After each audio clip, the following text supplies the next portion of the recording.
Hey heroes, welcome in. We are your hosts for hire. Today we're getting into everything that was important to us growing up through our adolescence into our adulthood. Talk a little bit about why we are such close friends today, what we love. There's a few things we almost missed, so make sure Make to sure you stay stay till tuned the end so you until can the see end. the most formative thing for Kyle and I's life.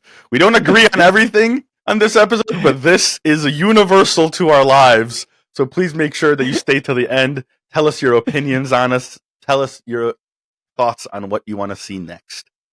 So the idea is that Kyle and I are going to go through the formative media of our youth, our adolescence, and into now our adulthood. What has shaped us? What has changed us? What has informed our lives? So Yeah, what we like, what we find funny, yeah, I'm gonna what start like right off the bat. And the number one thing I wrote when I was trying to think of this that informed my sense of humor was Ed and Eddie as a kid.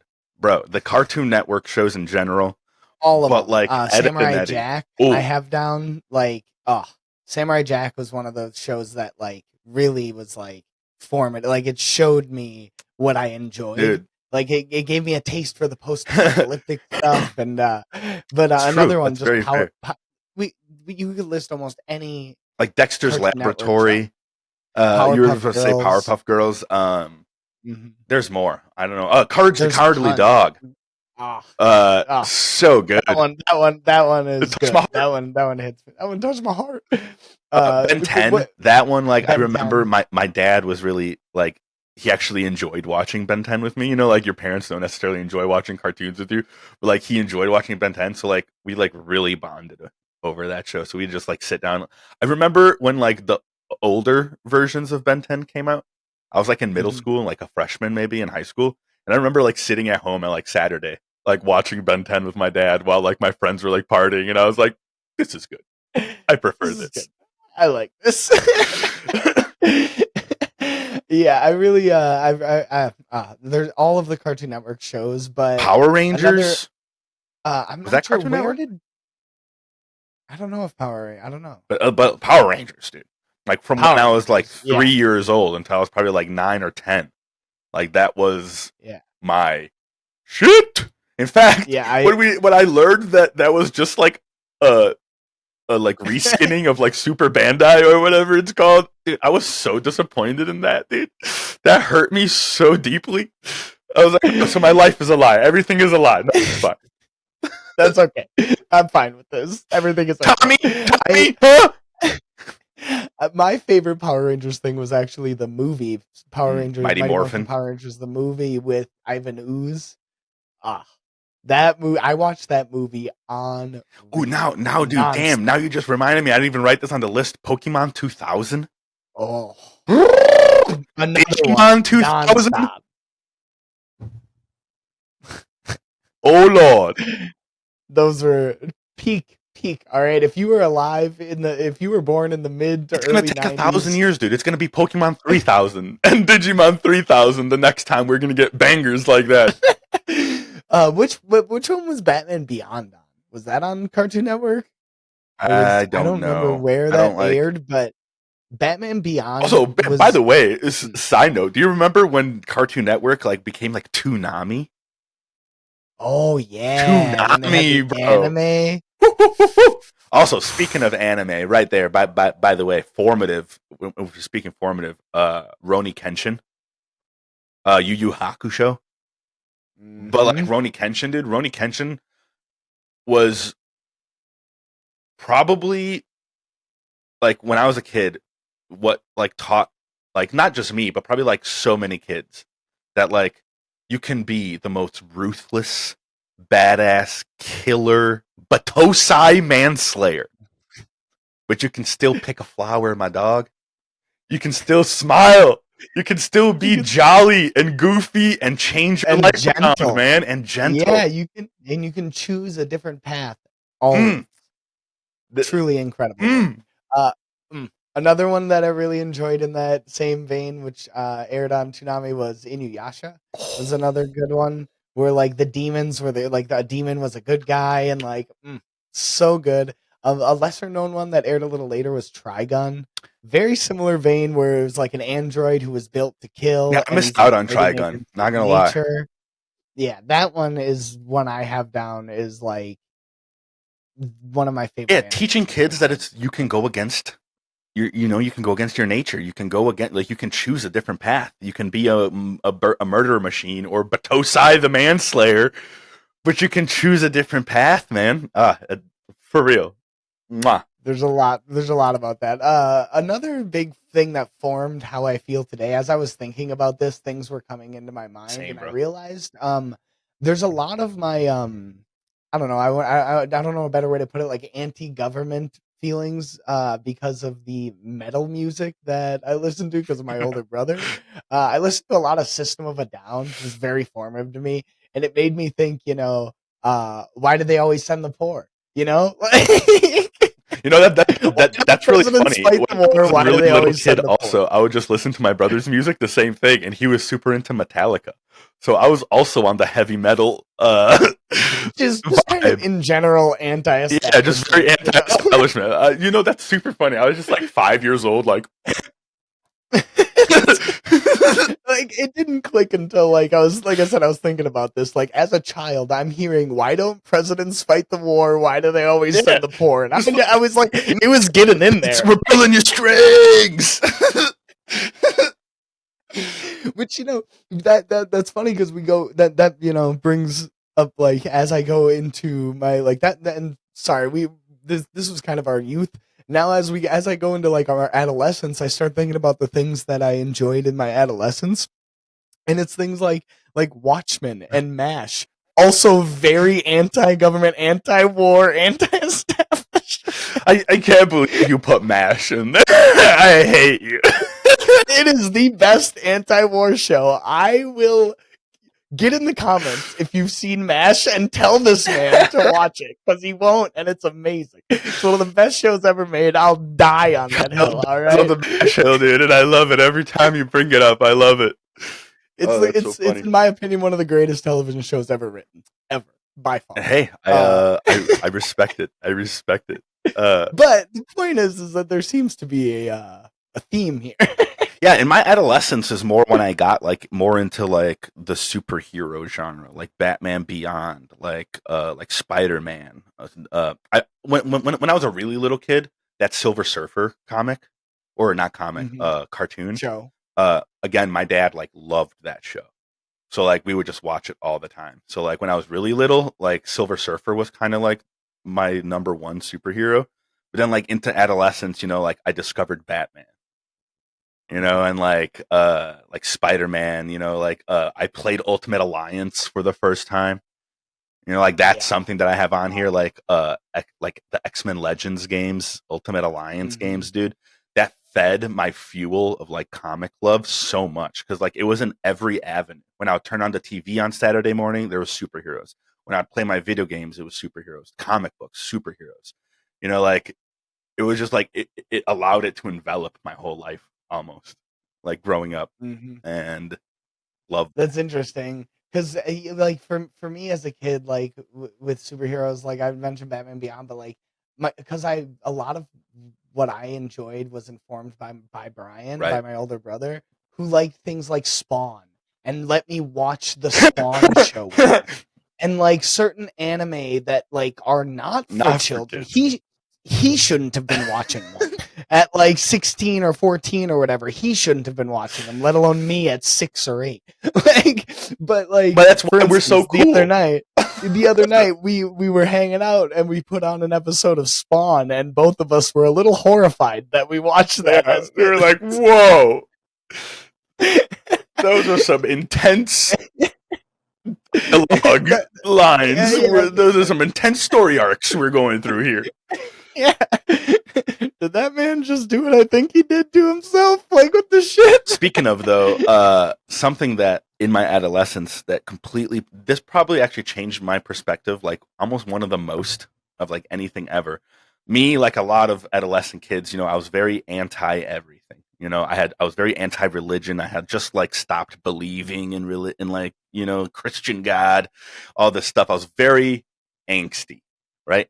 the movie Life of Pi, bro, and then the book, because I read the book after I watched the movie because it was so like incredibly good to me. I was in like the middle of like my peak angst. You know, I was just like, nothing is real. Explain that to me. Why? Why? Man. It's just darkness and everything, and nothing is fun anymore. But my whole life, I've loved comics, and I've loved fantasy, and I've loved all of these like fantastical stories are just so much preferred to me. And the whole premise of Life of Pi is which story is more fun? The one with the tiger and the zebra and the survival and all the crazy fun magical stuff that happened when I was trapped in the ocean, or the real one where it was just me by myself and I had to kill people to survive and I had to just like suffer and there was just nothing, no color, no light, just gray, just dull, just sad. Like, which story is better? And like 16-year-old me was just like,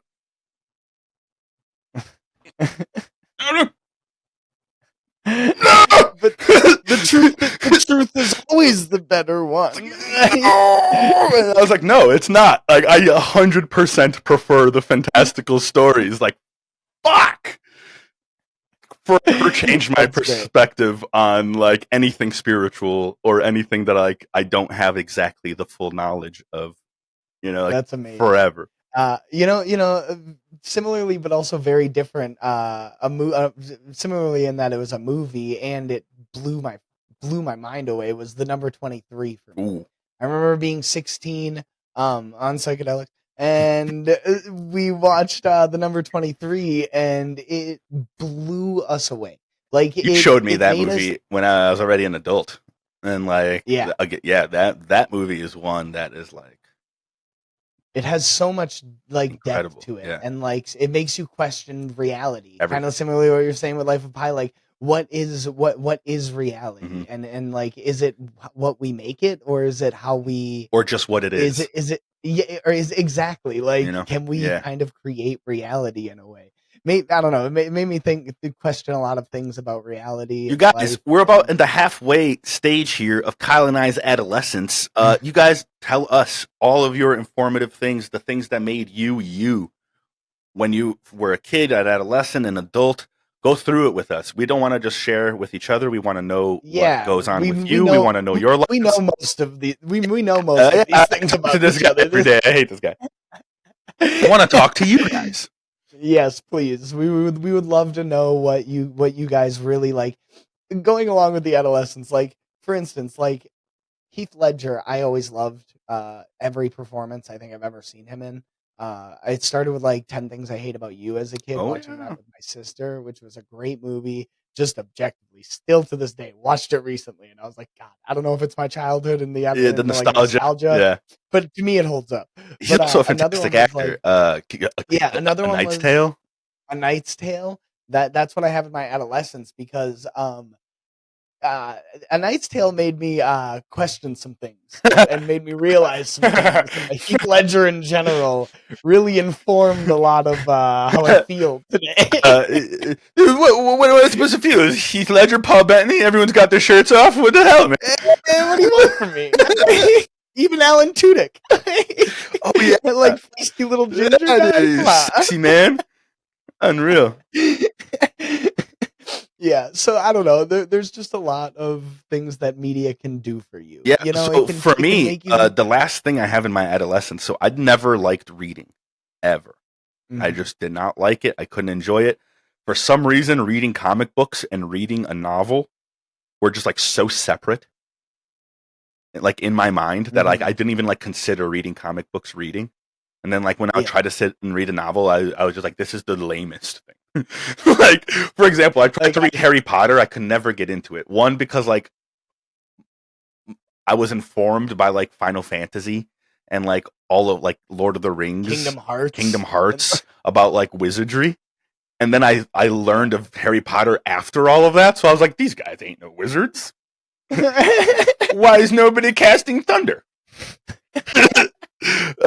Which is fair. I feel like a lot of people feel that way, you know, like they got into Harry Potter just a little too late. And they were like, well, this is kind of lame. Because it is. Like, the magic itself isn't what's good about that story at all. And like, so I couldn't cut it past it. But I'll tell you this, man. When I was in high school, I read a book by the name of Ranger's Apprentice. It's the series is still going on decades later, which I love. John Flanagan, I love you. There's no way Shout out. that you could be hearing this, but I love you. We're gonna do our best to get this to you. Reading that book, you know what's actually really funny about that, dude? Side note, I sent him an email after reading that book, and he responded to me because that book, genuinely inspired me to want to write. It made me love writing. I just got a whole new sense of what you can do with words. Like I had never fully let a book take me on a journey before without looking at images, to guide me there. Yeah. Man, it was like the first time I had ever experienced it. And it was just literally experiencing something magical. It's probably like what it was like for our parents to watch Star Wars. I don't know. I was just wow. Read The Hobbit. You know what I mean? That's a much better or our grandparents to read The Hobbit or something. Yes. It's just those took me completely out of my reality. You know what I mean? Mm-hmm. To where I would unglue from the book and just be like, where am I? How many hours have passed?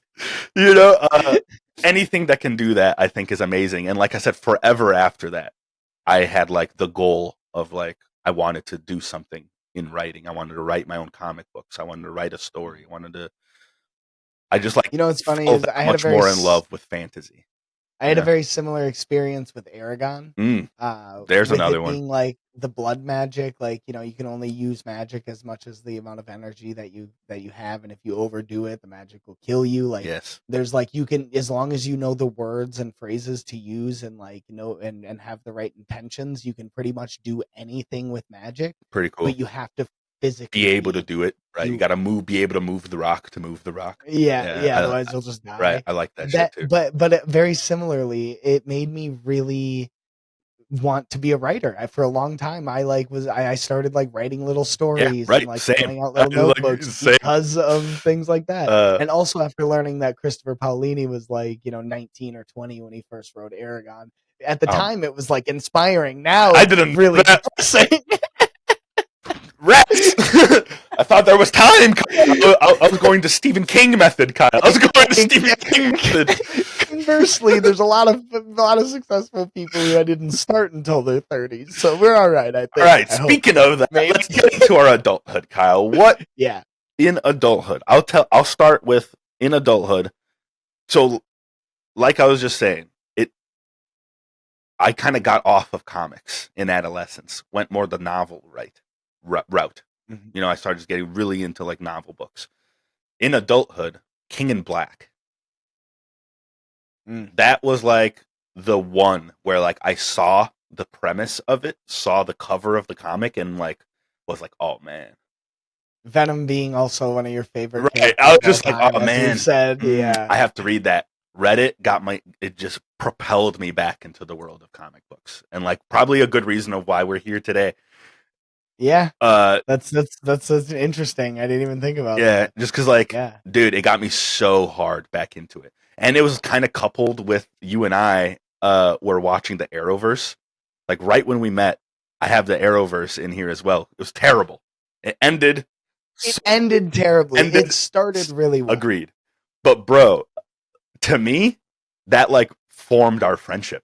Crazy. We would that's the first thing we really bonded over. Yeah, dude, we would meet every Tuesday and Wednesday to watch Arrow and Flash. And we would just chill, watch the shows, dissect the shit out of the shows afterwards. And then it became Tuesday, Wednesday, Thursdays once Legends started. Kind of the first start of what we're doing now is what we were doing after watching Arrows and Flash and the Tomorrow. That's true. The Legends of Tomorrow, or whatever. Yeah. Yeah. So yeah, dude, that's they just got a little too big for their britches. Oh yeah. And going back to what you were saying about King in Black, I have a very similar, and it's because of you actually. I have a very similar thing with Dark Knight's Metal.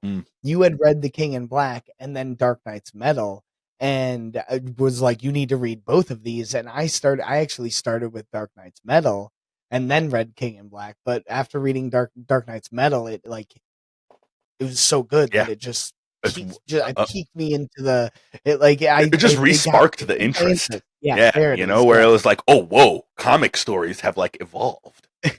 You know, Yep. like, And at the time, I was working at a job where I had a lot of free time to just read comics. mm-hmm. So I ended up going through all of the like indie comics.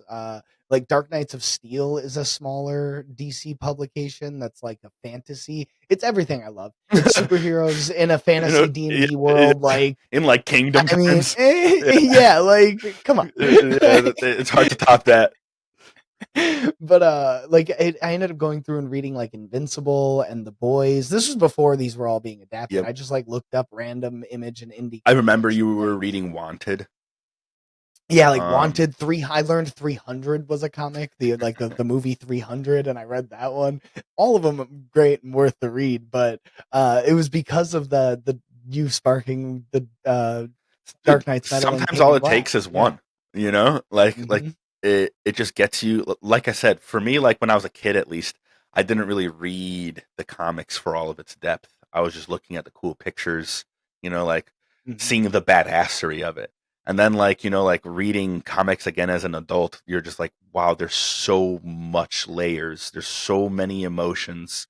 Like, I have cried reading comics as an adult. You know what I mean? Whereas as a kid, I wasn't thinking about any of that shit. I was just going through the pages and like, oh, you know, like, you know what I mean? But then there's like certain comics where, you know, like after the death of Johnny, you know, where it's just like so I'll never emotional. forget reading that comic where Franklin talks to Peter. Yeah, dude. That's yeah, dude. Or like when Thing is fighting Hulk and Thor, and like Hulk is just letting Thing like beat the shit out of him. And he's just like holding him essentially. Yeah, dude. That shit just like whoo, free flowing tears. I feel it welling. You know. Another good example of like media as an adult that just like breaks you down emotionally is Steven Universe. I know for both. Steven Universe. Good for all ages, from birth to death. If you've never seen Steven Universe, watch it. Go watch the entirety of it, and don't just watch the first couple episodes, because the first couple episodes do feel more like a kiddie show. You have to watch it in its entirety, bro.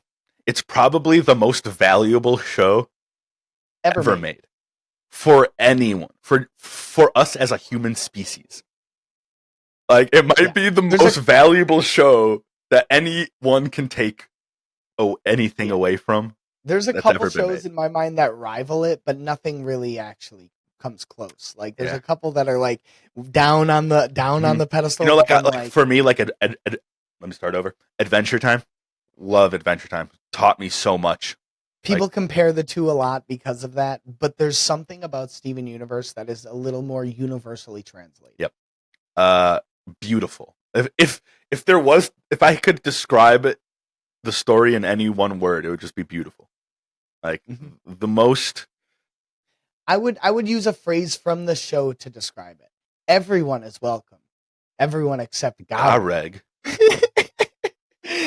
Greg Universe is one of the best written characters ever made. Ever. Yeah.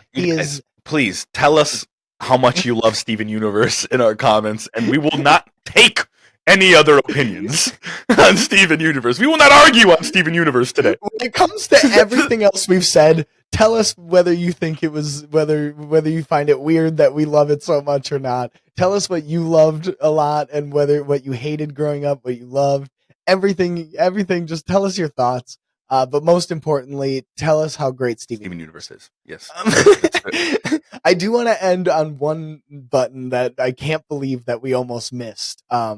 It's Always Sunny in Philadelphia. Oh yeah, no, that is. It pervades every aspect of our lives. Yeah, it is sunk its way into our vernacular, into our just like. What's it called? Like when it's just like the way you inflect your words. It's Always Sunny to each other so much that when we're just speaking normally, it comes out not saying same quotes. inflections. Like, Yeah, we'll use their cadences, and it's like all of our friends, ridiculous. some of like our friend Logan, it's the same way. He'll say something, and the way he'll say it, I'll repeat the quote back to him, and everyone will be like, "Oh my god, that's exactly how you said it," because not even he realized Yeah, it's that's just how he said it. pervaded every aspect of our lives. Again, if for any reason this ever makes it out beyond our means of like 5,000 people that we usually get watching our stuff, Rob, Charlie, Glenn, Caitlin, you guys have. Megan, masters at work. All right. I wonder if they know. They have to know how much they've influenced lives. So like their fans, like I feel like they've talked at length about how like they don't feel like they have like that many fans, which just objectively isn't true. Right. But the reality of Sunny fans is we're rabid. Oh, all dude. right. Like we watch every season. Actually, you guys, please tell us. Would you be interested in Kyle and I doing like an It's Always Sunny trivia where we try to like catch each other where we don't know the quote, where we can explain to you guys and demonstrate to you guys the level of freak of nature skills that we have when it comes to It's Always Sunny quotes? Let us know in the comments and we will make an episode about that because, dude, you're right. Yes, please. I can't believe I didn't have that in. Yeah, that's insane. I can't believe we almost missed I knew I was forgetting something. I didn't know it was of that level. We can't overstate how much that show informed us and how much we know about it. Okay, like I dare anyone to name an episode and we'll drop a couple quotes from it. Yeah, almost guaranteed. Yeah, we'll like if you stump us, I will be surprised. If you say the name of an episode, we'll be able to tell you the plot. It'd be so fun. A couple quotes from it, what happens. We should go live one day and do like or a vice trivia, versa. like talk on this, you know, because like it would be so fun. Or vice versa, have someone describe a scene and try to say the episode or the overarching plot from the episode. Man, that would just be so fun in like a live setting to have like a trivia like that. Yeah, let us know if you guys want us to do like that. Sunny. Yeah, please let us know because that would be a lot of fun. Yeah, damn. We would truly appreciate you guys helping us out with this and getting in the comments, letting us know what your guys' favorites are, what you guys liked from this, what you think we could do better, just anything and everything that's on your minds. Let us know in the comments below, please. Yes, that is always the goal. We just want to interact with you guys more. We want to know more about your lives, more about what you want to see us do. So leave all of that in the comments. And as always, please like, share, subscribe at Hosts4Hire podcast. That's Hosts4Hire with the number 4 podcast on all socials. We are trying so desperately hard to hit that 10K on YouTube. We just learned a whole bunch of stuff from YouTube that we have not been implementing and have not been taking into consideration because we're so new and novice to all of this. But we are trying. So again, if you guys can help us get there, that would be so helpful. We have been your Hosts for Hire. We appreciate you guys stopping by, and we will catch you on the next one.